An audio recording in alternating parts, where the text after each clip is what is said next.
Hey guys, what's up? How's it going? As you can hear, Backlash is off the air. I'm just going to jump right into this because I'm I'm a little annoyed at. I mean, listen, the event itself, wasn't horrible. I think a lot of it went the way I think a lot of us thought it was going to go. I was incorrect on some of the matches, but you know, I thought Cody would lose. I mean, Brock lost. Pretty anticlimactic to me the way it was done. As far as Selena Vega and Rhea Ripley, that wasn't too much of a surprise. Theory retaining, I don't think was too much of a surprise. But what I'm going to jump into and start with right now is the Omos and Seth Rollins match. Omos is pretty much going down the road now of Bray Wyatt. Your mouthpiece is talking a big game, but you're not delivering on the big matches. And Omos has not won any of his big matches. He has not won against Bobby Lashley. He hasn't won against Braun Strowman, which was a match last year. He didn't beat Brock Lesnar. And I think if Brock Lesnar was on a winning streak, then I think that would have changed. But, Brock was losing a lot, so obviously you had to sort of flip it. So I don't think that was too much of a surprise. But at least here with Seth, Omos should have gone over that. Should have gone over Seth in this match. And if you're trying to make us believe that this guy is so big and scary, why is he losing so much? That he can only win the squash matches. So I don't know who they have next for Omos. I don't know if this is going to be a continuation, that they're going to have Omos continue with Seth. I don't know. But you need to do something to turn this ship around with Omos because it's becoming a joke now. And right now, everybody's going to see him as a Bray Wyatt who doesn't cut a great promo, but you have your mouthpiece cutting good promos for you, and you're just shitting the bed when it comes to the big match for it to count. I liked how Seth couldn't get the first curb stop off. That I really liked, and I thought, okay, this is it. How we're going to do it. This will be the shock finish, the big choke slam. That was going to be it. But it's ridiculous, and it's ruining the credibility of Omos, what you're trying to do with him. I don't know if this is a Vince thing. I don't know if this is a Triple H thing.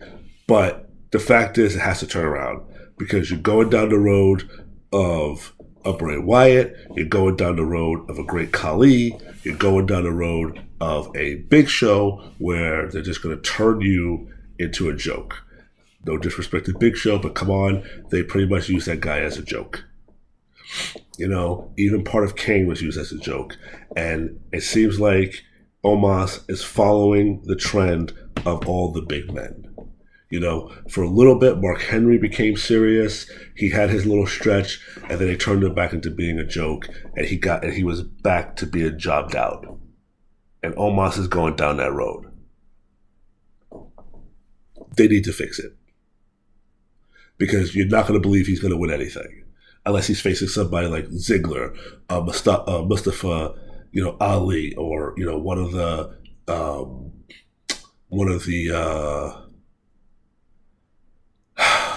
New Day or something like that. You're not going to believe.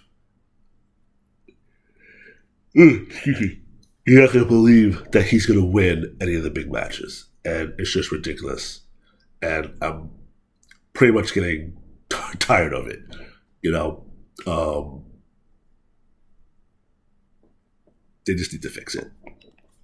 But as far as the rest of the card goes, the Brock and the Cody match, I will say the one thing I am pretty surprised about is that they didn't stop the match when he was bleeding. Now, I didn't go back and rewind it. It looked like he got cut open the hard way. It looked like he hit his head.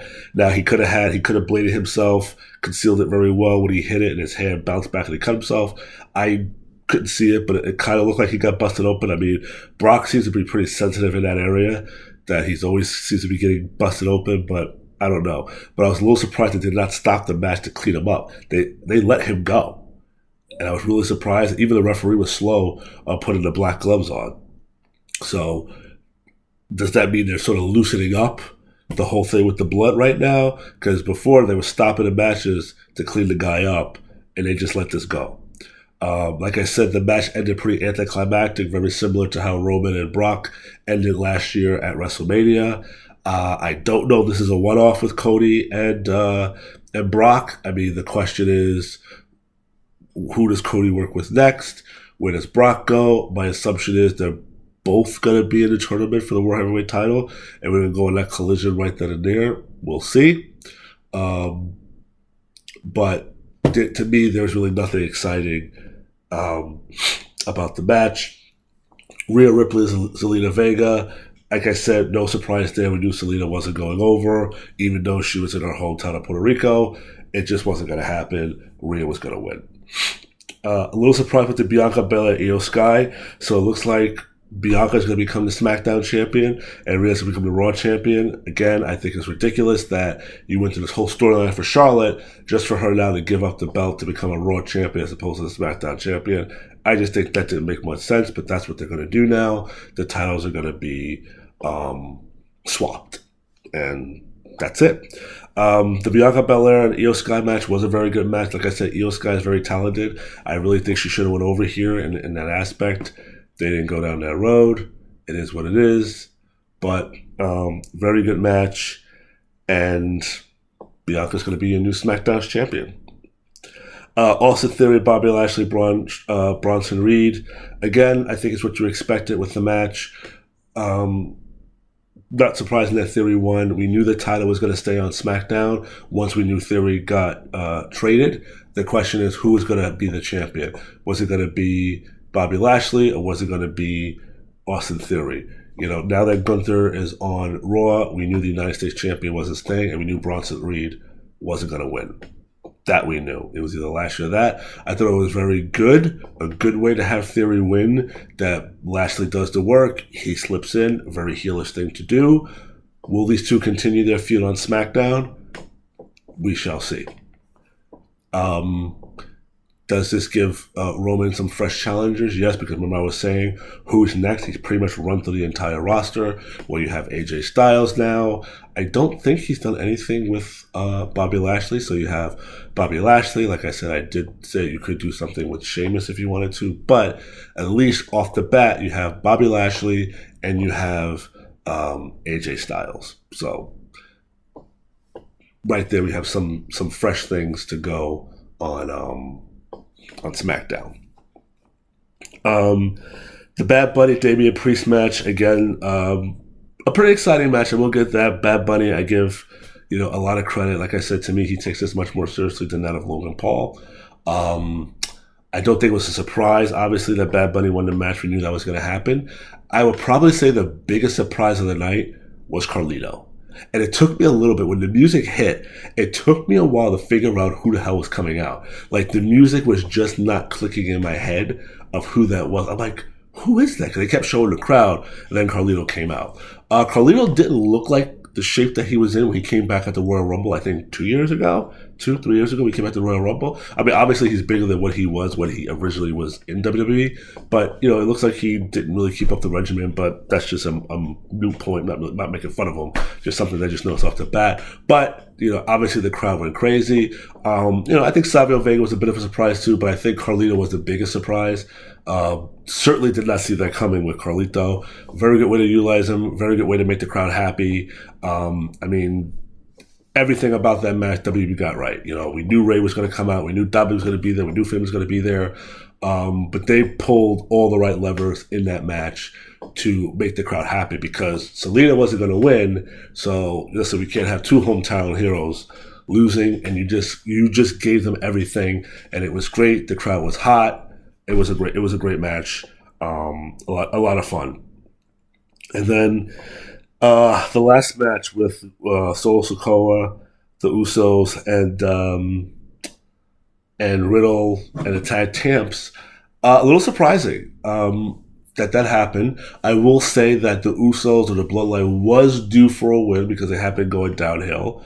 But you do notice who got the victory, which was Solo. So the question is, what happens now with the Usos and Solo?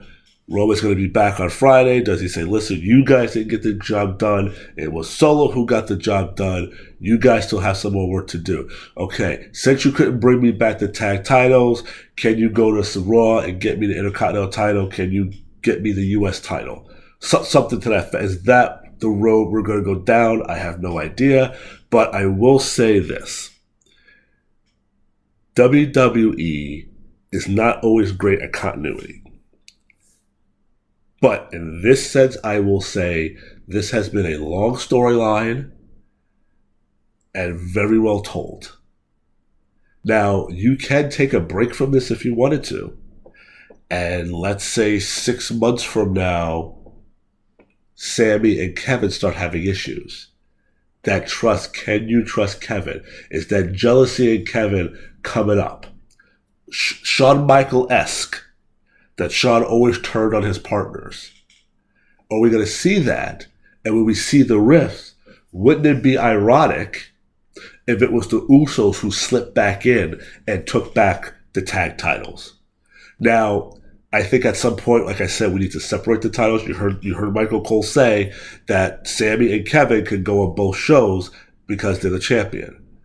But let's say the Usos take back the SmackDown tag titles, that leaves them on Raw. So that's something that they can do with the continuity of, okay, we took a break, but hey, there's still some history there. I do think they lost some points when they didn't finish the Drew McIntyre and Solo Sikoa. I don't think they could have did something with that. I think they missed a good opportunity with that, but nonetheless, it's been a great story. I think it's clear that Roman is going to pass Pedro Morales. The question is, what are we doing with the Usos? Are we separating the bloodline right now where it's just Roman and Solo handling business? And what degrading thing or whatever you're going to do to get the Usos integrated? Because right now, Usos think it's great. They won the match. They're in sync. But then we saw the rift with Jay and Solo. So when is that trigger going to be pulled? But other than that, like I said, the event wasn't terrible. The event was okay. I am just highly disappointed with the Omos and Seth Rollins match. The way that they're booking Omos. You can't take the guy seriously when he's losing everything. Bianca Belair, listen, it'll be interesting since you're keeping a title on her. It'll be very interesting if it's one of the new people from NXT who beat her. A fresh match. That would be very interesting. But I did think Io Sky deserved it. Now remember, Damage Control got sent over to SmackDown. Io Sky was not in that graphic. So does that mean she's on Raw by herself? Will she be a face? Will she challenge Rhea Ripley now? I don't know. But the Bad Bunny stuff is obviously done now. Let's see where the Judgment Day goes after this. Do they continue to feud with the LWO? Do they move on to something else? There is an opportunity to add a new member of the Judgment Day, so we can see where that goes. Well, it will be hard for them to continue if LWO got drafted to SmackDown. Dominic did make mention of that, so maybe we are done with Dominic and Ray for now. Maybe it won't continue. Maybe they'll use the opportunity because SmackDown will be SummerSlam will be a cross-promotional event where, both shows are going to be there. So maybe that'll be one more challenge that Dominic throws out at his father. Perhaps, we'll see. But where does the Judgment Day go from here? Like I said, they have the opportunity to add a new member, but now it's that who do you feud with next? So that'll be interesting what happens with that. Who's going to be Rhea Ripley's next challenger? Who's going to be Austin Theory's next challenger? Who's going to be Bianca's next challenger? Where does Cody go? Does Brock go? That's why I said with WrestleMania, after WrestleMania, it's sort of a reset. We pretty much had the conclusion of our big storylines. And I know one year they sort of did the opposite with Shinsuke and AJ, whereas it was the end of it. Rather than being the end of it, you sort of began a storyline. So let's see where everybody goes, because now you're pretty much trying to set yourself up now for the next WrestleMania. All right, so let's see what's leading up to SummerSlam and what will take us through to the end of the year. But that's all I got for you guys. I hope you guys enjoyed Backlash. Hopefully you weren't as disappointed as I was with the Omos thing, if you guys care about Omos. But like I said, it was a good crowd, full of energy, and I think they did a great job with the Bad Bunny match. A lot of respect for Bad Bunny. When is he going to be back? I have no idea when he'll be back. Maybe he'll come back during WrestleMania. Maybe he'll come back at Survivor Series. Maybe he'll come back at the Royal Rumble again. I don't see Bad Bunny being in a picture right now anytime soon, but who knows, he may. But he did a great job. So that'll be it for this. I will be back soon with an episode about Goldberg, perhaps going to AEW. And let's see what happens on Raw this coming Monday. Have a good night.